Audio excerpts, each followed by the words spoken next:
प्रणमामीश्वरं सच्चिदानन्दरूपं रसकुण्डलं गोकुले व्रजमानं यशोदाभियोलुखलधावमानं हरमृष्टमत्यन्ततो धृत्यगोप्या रुदन्तमुहुर्नेत्रयुग्मं मृजन्तं कराम्बुजयुग्मेन सातङ्कनेत्रं मुहुःश्वासकम्पत्रिरेखाङ्ककण्ठ स्थितग्रैव दामोदरं भक्तिबद्धम्।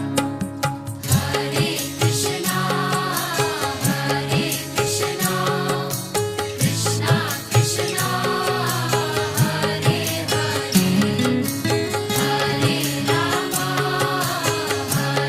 राम राम राम हरे हरे। इति दृष्ट्वा लीलाभिरानन्दकुण्डे स्वघोषं निमज्जन्तमाख्यापयन्तम् तदीये जिताग्नेषु भक्तजिता त्वं पुनः प्रेमतस्तं सतावृत्ति वन्दे।